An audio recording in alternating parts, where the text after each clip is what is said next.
All right, what's up, everybody? We're about to jump in here. Give me 2 seconds. I'm going to add in our friends over on Facebook and on Twitter, and then our live is going to be just that. All right.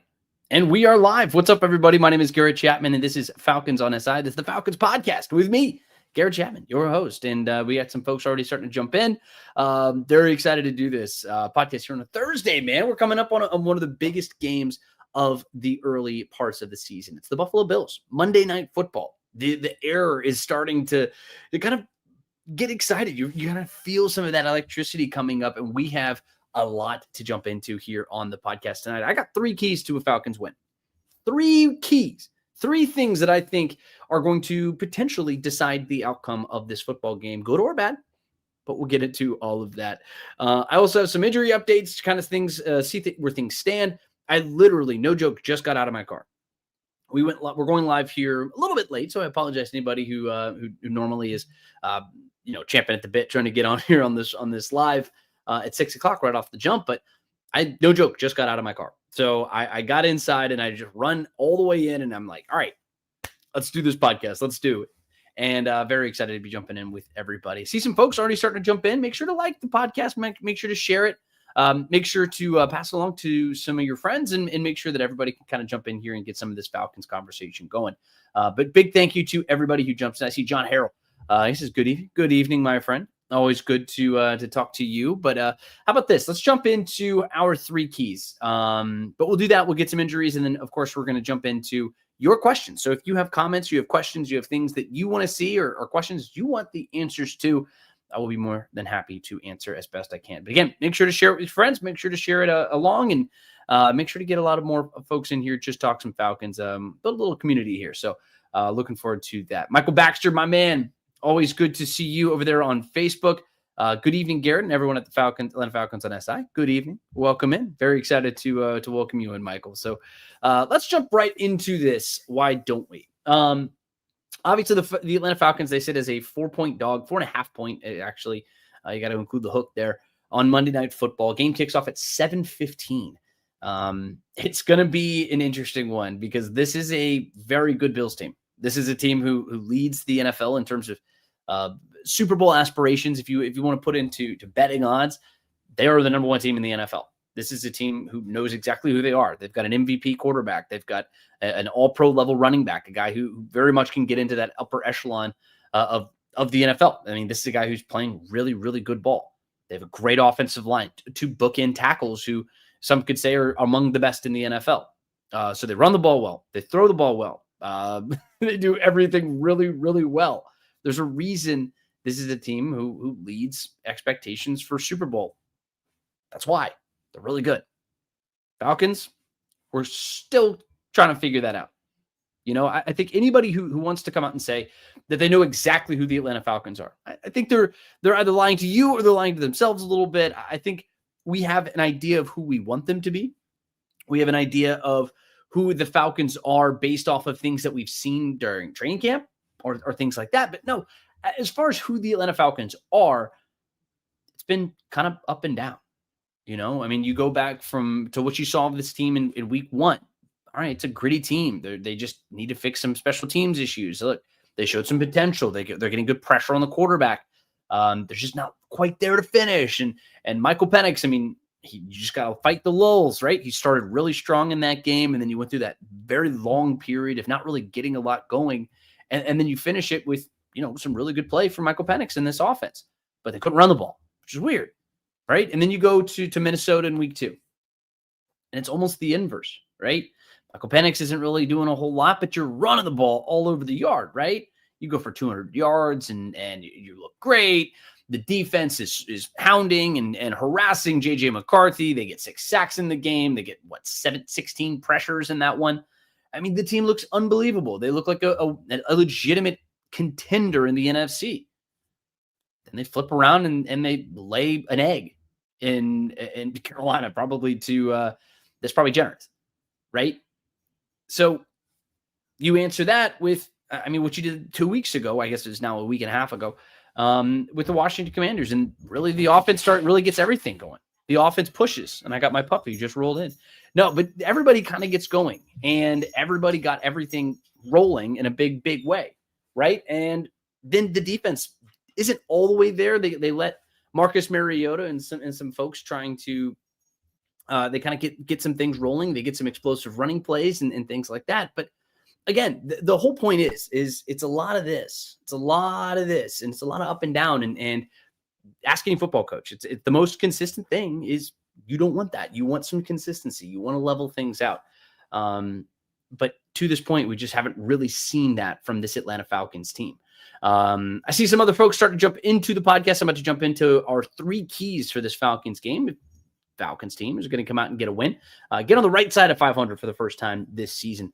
Let's see. All coming through to Rusty Moore over there on YouTube. He says, in all seriousness, we've beaten 2 bad quarterbacks and lost to the only good one we played. I just don't see us taking out Buffalo yet. I feel like we are a year away. 2026 should be the year. Well, Rusty, I've actually said many times, I think I've said it on this podcast. I'm fairly certain I have. If I haven't, then I'm going to do it right now. 2026, I feel like, is the year that kind of makes the most sense for this Atlanta Falcons team, just based off of timelines and where they are and the way things are kind of setting up. Because you have Kirk Cousins coming off the books. You'll have Michael Penix getting that technically the year 2 bump, but really it's going to be the year 3 bump. He'll be coming back in and he'll be kind of a solidified starter at that point. Bijan Robinson will be entering year 4 at that point. Kyle Pitts, I mean, I would assume he's going to be on a franchise tag at that point, but this will be, if he's still here, year 2.5 of playing with Michael Penix. Same with Drake London, who'll be in his 5th year, who I'm assuming you're going to get a contract extension by that point. The defense with Jalen Walker and James Pierce and all these other guys, a lot of younger guys who will be starting to really find their legs in the NFL at that point. It's just based off of the way things have lined up. And you see the aggression that Terry Fontenot had in the offseason. It makes 2026 sound like it's going to make a lot of sense for this team. That's just my rationale with it as well. But this is also a team who can absolutely beat anybody in the NFL right now. We saw this team beat the Super Bowl winner last year, right? I mean, this is not a bad football team. This is a really talented football team, actually. And I've gone through and I've listened to a bunch of Bills podcasters and try to listen to as much as I can just as I prepare for the week. And I think they see that this is a Falcons team with a lot of weapons. This is a Falcons team. I mean, hell, they're number 1 in total defense. And look, I don't put too much stock into total defense and total yardage and stuff like that. It's a grain of salt, I guess you could say, but it's not nothing. It's not nothing. It says that this team is pretty good, right? They have some strengths. So they're actually a pretty solid bunch. And I don't want to discount that at all. The Falcons can absolutely win this game. They can absolutely win this game. Am I going to pick them to win? Probably not. Probably not. But I think that this is a team who can absolutely come out and get a win. I think the matchups actually favor the Falcons in this game a little bit more than one might believe, right? But saying that and getting over the hump and beating a team like the Buffalo Bills and Josh Allen, especially with them coming off of a loss, a team who's only lost 5 games since coming off of a loss, right? Just going back to 2020, Josh Allen's only lost 5 games after a loss. It's just consistent with this guy. He doesn't lose football games. Just doesn't happen, right? And that's what good teams do. Good teams find ways to win, right? And we're just trying to see where the Falcons are. We're going to see, it'll be a great a great decision maker on where they stand in that pecking order, right? And we'll see. We'll see. But I also, as far as beating the bad quarterbacks is concerned, I mean, you play the teams that are in front of you and you do what you're supposed to do. I mean, like, there are good teams who lose to bad quarterbacks all the time. These are professional football players. So I don't want to discount that too much. But I mean, your point is well received, Rusty. I do understand what you're putting down with this. I mean, it's not like Bryce Young did a whole lot to beat you in that game, but you still lost. You still weren't able to get things done. And even still with Baker Mayfield, I'd said multiple times that the Falcons were the better team in that game. I thought the Falcons really were, but ultimately you lost. Nothing else matters. That's what it all comes back to. But appreciate the comment. Appreciate the question. Rusty, I'll keep on rolling through. Michael Ronquillo, always great to get you in here. He always sends the red and black hearts, kind of setting the vibes and trying to get us all going on the right track. August 809. I'm serious, says Bills of Josh Allen. Other than that, they have nothing special talent-wise. Well, that's not totally true at all. They have the AFC Offensive Player of the Month in Kaleb James Cook. I just blanked on James Cook's name. I've only talked about him 100 ways, 7 ways till Sunday. But no, James Cook. I mean, you've got him coming out of the backfield. This is a guy who can do a lot of different things, and he's dynamic. He's scoring a lot. And I mean, last I saw, he probably had like 500 yards or something in the first 5 games. It's pretty good. It's pretty good. But again, to your point, and I think this is your point within the point, is that Josh Allen is the guy that starts and stops with what Josh Allen is able to do. And if you are able to corral him in some capacity, then you're going to give yourself an opportunity to win games. But that is easier said than done. I mean, you go through with what Josh Allen is able to do. I mean, there's a reason he's the reigning MVP. There's a reason people refer to him as the best player in the NFL today. It's because the guy can do everything. And Raheem Morris talked about it earlier this week, and he talked about it again today, just how this guy is unique. He's somebody who almost gets better when he goes off schedule. He's got elite arm strength. He's got elite physicality. His improvisational skills are spectacular. The Falcons, they're a good pressure team, but one thing that they have to do, or they've had to do a little bit, is send extra bodies. If you send the extra bodies, sometimes if you lose containment, it makes things very difficult for the next level. And that's really what it comes back to. And I'll use that here for my first big point here. Point number 1 is stop the run. Stop the run. And you largely stop the Buffalo Bills.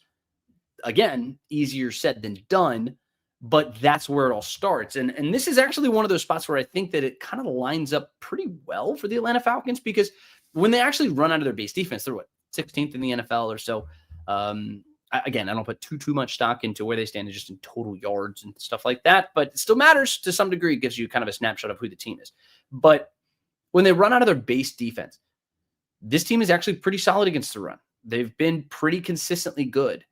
It's just that they're not so good when they go into nickel. And that's where teams start ripping off the explosive plays and the big gains and everything else. Fortunately for the Falcons, and this is where it kind of lines up for them, the Buffalo Bills, I mean, they got a lot of tight ends, right? You know what they have. They're very similar to the Falcons in that way. They run a lot of 12 personnel. Sometimes they'll even run a 13 personnel where they're going to get 2 or 3 tight ends out on the field.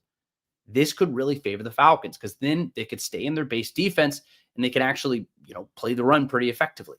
But it's important because if Buffalo is running the ball really well, that is when Josh Allen becomes just that next level of just an elite freak, because then you have to commit extra bodies to stop. You have to stop the rushing attack.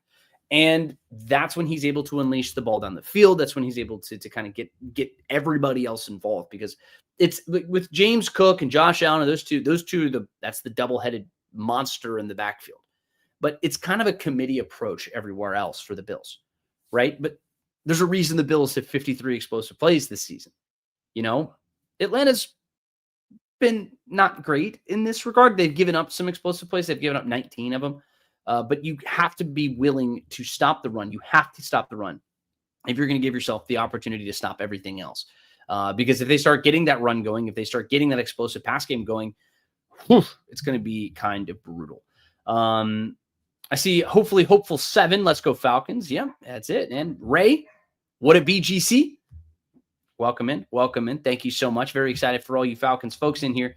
Talking a little Falcons football. We got our 3 keys that I'm rolling through. How do the Falcons beat the Buffalo Bills? What's the important thing for them? Young Hawaiian Kenroy says Falcons can't beat Bills. 2-4 incoming. So I see you've already lobbed in the loss to the San Francisco 49ers. Maybe not. These are also 2 teams that are the best in the NFL.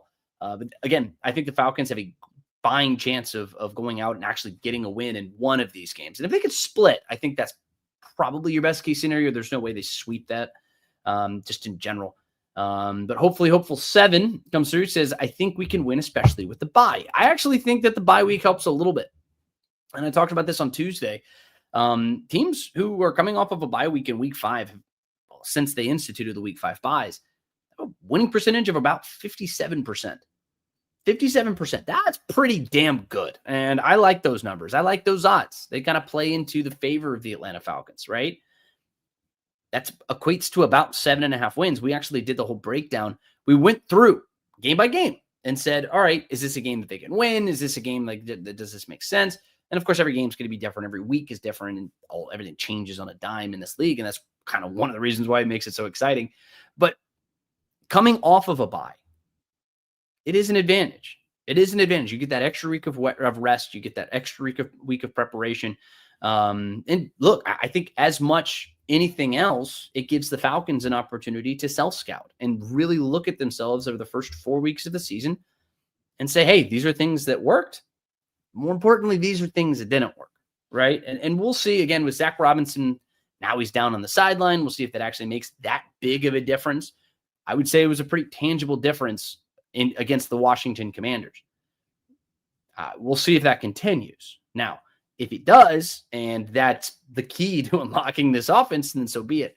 But so far, the sample size is one game, and that one game was pretty damn good. Let's get into point number 2. And again, if you have questions, if you have comments, if you have anything else that you want to say or kind of maybe get featured in the podcast, drop a comment, drop a like. We'll get you in here. And super comments, of course, if you're over there on YouTube, that always will take priority number 1. If you drop one of those, I'm more than happy to push you right to the top. Let's get into point number 2. And this one, I mean, again, any team that plays the Atlanta Falcons is going to have a massive responsibility, and that is figuring out Bijan Robinson. And on the other hand, the Falcons just need to let this guy cook. We talked to him today, and it's a guy, he tells me that, I mean, he says he doesn't care about stats, but the stats are really, really good for him. Go to him, right? This is a guy who could become the 4th player in NFL history to get 1,000 yards receiving and 1,000 yards rushing in the same season. And this is one of those types of games where the good ones can jump in and really make it impacted. This is a Bills team who's susceptible to effective rushing attacks. And the Falcons have one of those. They give up 145 yards rushing per game, 5th most in the NFL so far this season. They have the worst defense in the NFL in terms of explosive runs, 27. So they're tied with the Miami Dolphins. That's not company that you want to keep, just in general. 5.6 yards per carry. Atlanta's averaging 4.3 yards per rush. This is a game where the Falcons need to establish that running game identity. But on top of that, Ed Oliver, his status is up in the air. It does not look like he is going to be playing, but Matt Milano as well is unlikely to play. And Matt Milano specifically is probably going to be the guy who is going to line up on Bijan Robinson, similar to what we saw with Bobby Wagner.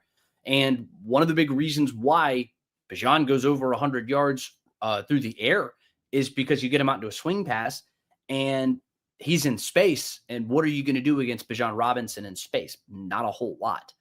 How do you get him there? You dominate your linebackers. You do that one-on-one matchup. And the thing is, once you have to account an extra body in there, if you can get him out into a swing pass and maybe you can start ripping off a couple of those plays, Bills are going to have to adjust to that. And then all of a sudden, that's going to open up everything else down the field for the Atlanta Falcons.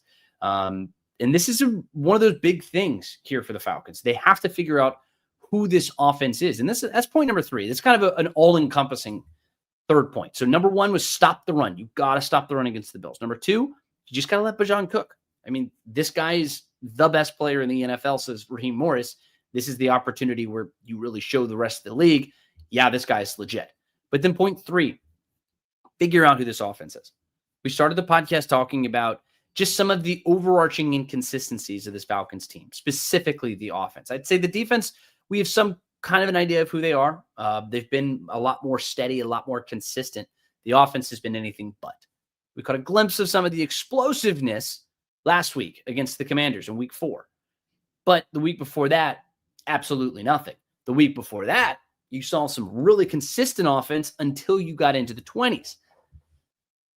It's just a lot of this. It's a lot of this. And against a Bills team that's going to be able to score points, you're not going to hold the Bills down for a long time. This is a very important game for Michael Penix. They'll dare you to throw the ball deep because the Bills don't allow a lot of explosive passing. They might give it up through the ground, but it's because they play that kind of coverage where they play just not to get beat deep in that explosive passing attack. And this kind of lends itself to why they're so susceptible against the run. It's because they play back. It's because they're going to dare you to throw the ball deep. And Atlanta could end up settling to drive the length of the field. Maybe that also works out in their favor because they've shown that they're pretty effective at doing that. But the explosive passing attack, I mean, you want to see some of that because that's really where I think this offense gets unlocked. But to that end, you talk about third down efficiency. Atlanta's converting about 41% of their third downs. Buffalo's defense is allowing about 40%. So that's pretty good for the Falcons. Winning on third down is going to be important here for this team. I mean, it's important every week, but especially in a week where you're going to be facing an opponent who doesn't want to get beat deep, and you're going to have to drive the length of the field. You need to convert on third down, and that's where it comes down to Michael Penix. Look, Bijan's going to get his. Bijan is who he is. But maybe that's where we start seeing some Tyler Algier. Maybe that's when we start seeing Drake London go up and making some big plays.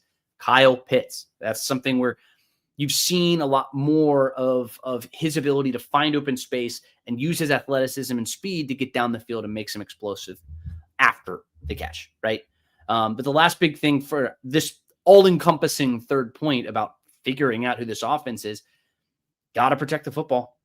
You got to protect the football. The Falcons have 7 turnovers this season. You have 3 interceptions. You have 4 fumbles. A lot of that's on Michael Penix, but you got to protect the football better. Ball security is essential against this Bills defense. And this is a group who wants to take it over, and they do. They do. They find a lot of success in doing that and taking the ball away. I asked Michael Penix about that today, and that was his answer. I mean, I asked him about what does he take from what Drake May was able to do last week against this Bills defense. And Drake May, he extends plays. He got out of the pocket, and he made some great throws. Yes, and of course, those are going to take over on social. But he protected the ball. He kept the ball. And that's an important thing, especially for a group who wants to sit on the football and kind of keep Josh Allen off the field. It's going to be a very important thing. So those are our 3 things. Those are 3 big points here coming into this week that the Falcons need to do. Number 1, stop the run. Number 2, let Bijan cook. And number 3, figure out who this offense is aside from Bijan Robinson. You got to do it. And if you do those 3 things, I think the Falcons will actually have a pretty good shot of winning this football game. All right, let's run through some of these comments, and then I'll get into some injury reports and some other news here up at Flowery Branch. Like I mentioned, I started this podcast. I got right out of the car, sat down in the seat, hit play, and I said, let's do it. And so it's been kind of a whirlwind of a day. So I'm calibrating here with all of you here on the Falcons podcast this evening. We do this every Tuesday and Thursday at 6 o'clock. So make sure that you set your calendars. Make sure you remind yourself, we got some Falcons conversation that we got to jump into before we jump on and turn on some Thursday night football. Play of Stats says, what's up? What's good, GC? What's up, Play of Stats? Always good to have you in here. Darnell, I love to cruise. Partridge says, we need to control the clock. Keep Josh off the field. Yeah, that's it. And they're going to dare you to throw it deep. And that's one of those things where if you turn the ball over, it's because you're trying to push the ball down the field. You've seen this a little bit. And you saw it. I think the best example is probably Minnesota. I don't think that this defense necessarily is as good as that Minnesota defense is, but it's similar in the sense that they want you to push it down the field because that's when their safeties and the corners and everybody else, the secondary can kind of feast. And that's when they can take advantage of you, right? And then you start those mistakes and you start pressing and then everything else, and you have the fancy blitzes and everything else. But it could be a big opportunity here specifically for the rushing attack and Tyler Algier. You know, if you can turn around and you can hand that ball off a bunch of times, I think that would be very good for the Falcons. Just keep that guy off the field. He's really good. That guy's just a joy to watch play football. Hopefully, Hopeful 7, I'll take a tie. No, I don't want a tie. Screw ties. No. He furthers it and he says, Bijan will be a factor in the win. Yeah, I hope it is. I honestly, because Bijan Robinson is as critical as anything for this offense and this team in general. He is that type of player, and he's quickly become that type of player. And I'm not telling you anything you don't know by saying that, but I do think that there's another gear that he can unlock. And you're starting to see some of those facets of his game.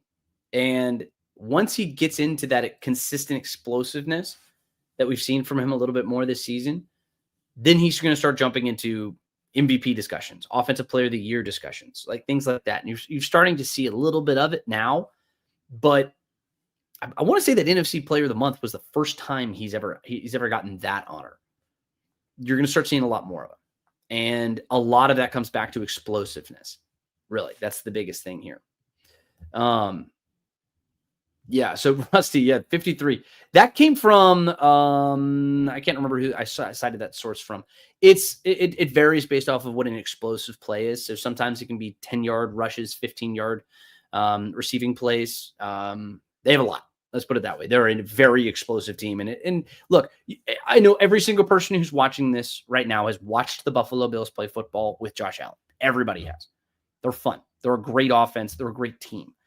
They like to push the ball down the field, and it all starts with that guy running around like a chicken with his head cut off, man. That guy's a lot of fun.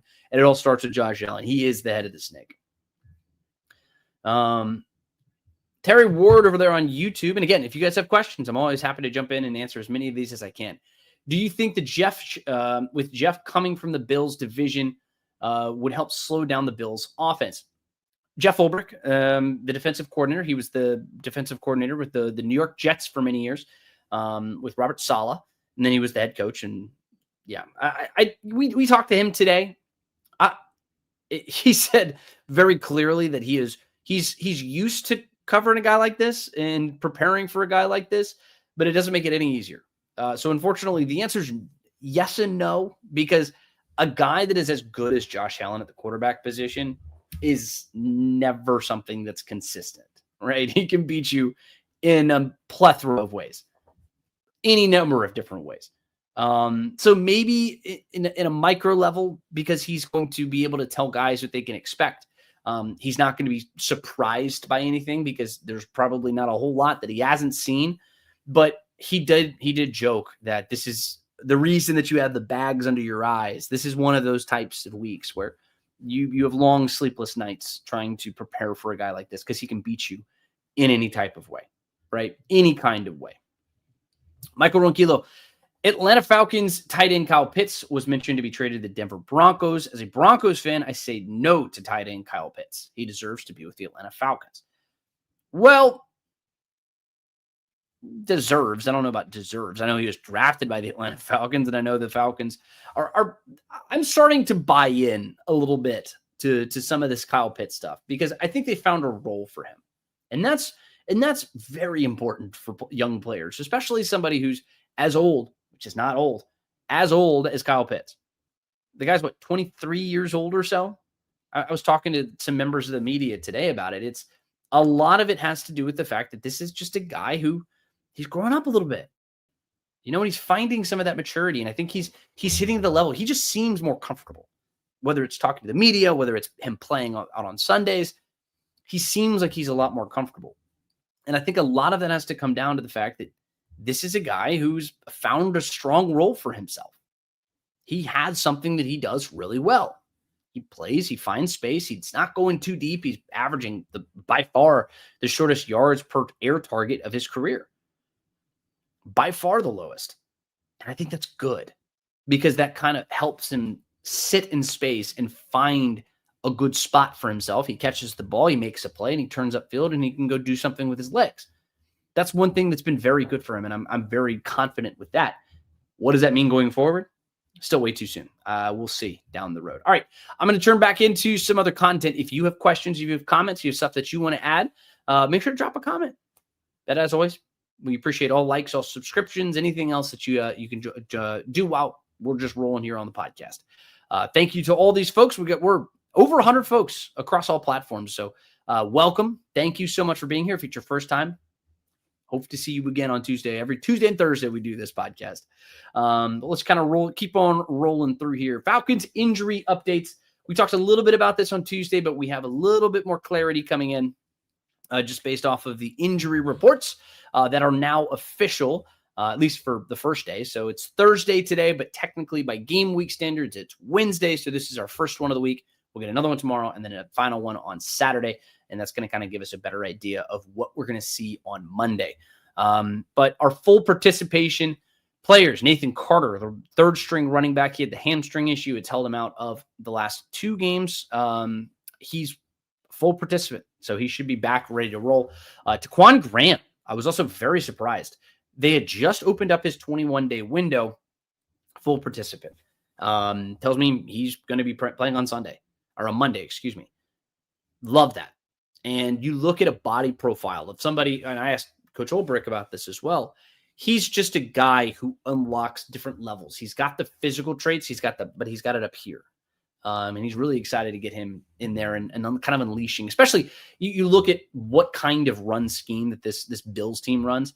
Taquan Graham is going to find a role very quickly. He's one of the only guys on this defensive line that's over 300 pounds, which is not generally a great thing. That's something that this Falcons team, I would say, needed a little bit more of, and that's something they haven't really addressed as much. But I think TQ being a full participant, it's going to be interesting what kind of roster decisions that they make, because they don't have to make those roster decisions until we get closer to game time and he's officially declared active. Then it'll probably be the weekend before we get something like that. But somebody's going to be demoted, somebody's going to get cut, and they're probably going to be added back onto practice squads and stuff like that. But elsewhere, those are our full participants. It's Nathan Carter and TQ Graham. Limited participants, Kadero Hodge. It's good to see him out there. Detrone Brooks, the cornerback, he had the concussion and a shoulder injury that he had on that scary kick return. But he should be good to go. I'm expecting that he'll be a full go on Sunday or on Monday. But the big one is AJ Terrell. He was a limited participant, and based off of some conversations that we had in the locker room, he's going to be playing on Monday. That's my expectation. Again, don't know that for a beyond a shadow of a doubt fact, but I'm very confident that AJ Terrell is going to be playing on Monday. And that's something that's critical for this Falcons defense. Not even just because he's just a really talented player, but because of the amount of man coverage that teams run against the Buffalo Bills. AJ is that kind of guy where you want him to be lining up on the best player. He's that level of a cornerback, and having him back here, it's really hard to put into perspective just how meaningful he is. And D. Alford's been good. I mean, look, I know a lot of people asked about AJ Terrell, and a lot of people in this podcast and others, just in comments and Twitter and et cetera, have been very critical of D. Alford. But D played relatively well. He didn't have a great game against the Commanders, but I mean, considering the situation he was being thrust into, he did pretty well. But he played it much better against the Carolina Panthers and against the Minnesota Vikings. So, but AJ Terrell, I mean, him coming back is huge for this team. What's his 100% status? I don't know if he's 100% or what, but he was a limited participant. I did see him out there today. He did look pretty solid. But then the other news here, Clark Phillips, triceps injury. Clark Phillips just cannot stay healthy at this point. He's coming back and forth. He dealt with a lot of injuries during the summer. Let's put it that way. And then he hasn't been getting a lot of playing time. It just seems like his future with this Falcons team just doesn't seem to be very clear at this point. I don't know what it's going to look like for him moving forward. But the last one of a DNP is Darnell Mooney. And that's one that I talked about before the bye week, right? What does this Falcons team look like if he's not able to go?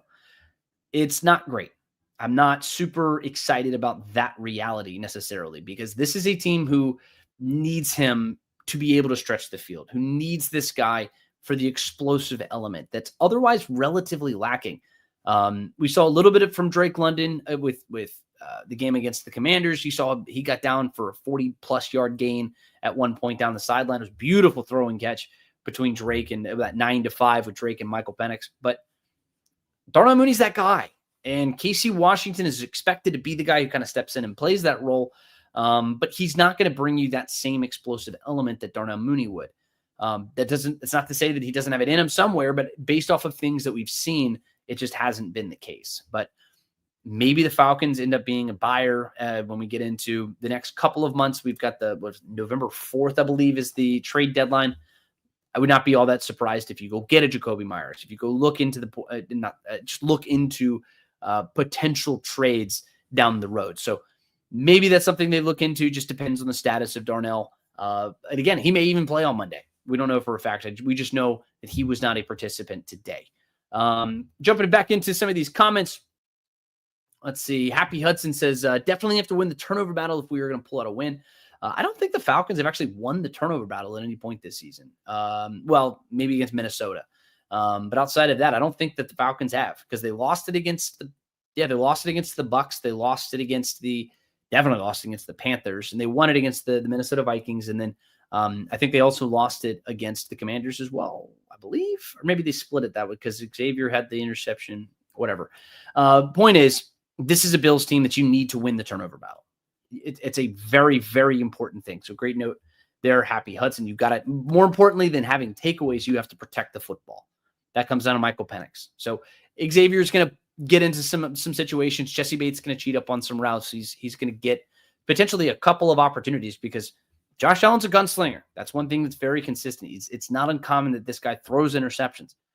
Falcons just have to catch the ball and put themselves in good position to do that. Happy Hudson says Buffalo has shut down tight ends this year, but I feel like Pitts lines up as a wideout, especially with Mooney looking like he might miss again. Yeah, if Darnell Mooney misses again, that's where you're going to have to see an elevation from everybody. And Kyle Pitts is one of those guys. He can play a lot of different positions. We talked about it all summer that this is a guy who will line up and play as a wide receiver if called upon.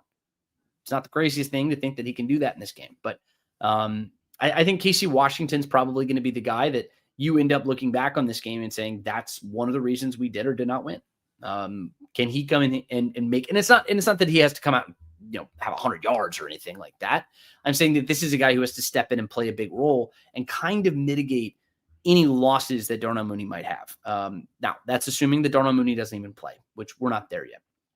All right, Terry Clark over on YouTube says, I really think this game will be low scoring. Vegas has the over-under at 50, but the Falcons are the number 1 D in NFL in yardage. Buffalo is number 2. Turnovers will be critical, and whoever rushes for more wins. I think ultimately the team who's able to corral the rushing attack as much as they can, more than their opponent, will win this game. I think that's probably a good way of looking at it. Again, that's not a zero-sum type of thing, so it's not like if the Bills win, that means they're automatically going to win.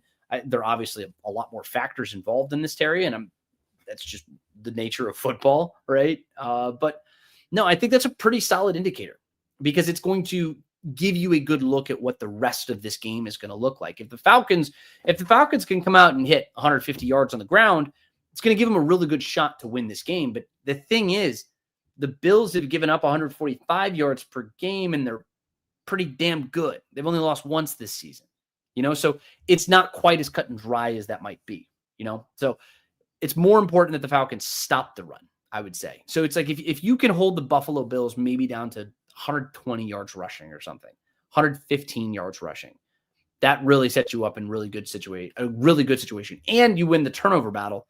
That's a spot where I think the Falcons have a good shot of winning this game. But I would expect that they're going to have some kind of wrinkle or something up their sleeve for this one. Coming out of the bye week, you're playing a team who's going into a bye week, but also off of a loss. So there are a lot of different factors that are going to play their way into this game. JC730 says, how did we go from Mooney isn't supposed to miss game time to now looking like he won't play? It's not that he wasn't going to miss game time. It's just that I'm assuming you're talking about Raheem Morris's comments here, JC. We never really had a firm answer from him. It seemed like timeline-wise, we could look at AJ Terrell. Of course, all these injuries are different. I don't want to put one-to-one in that same way, but just for the sake of a comparison, he misses 3 weeks, right?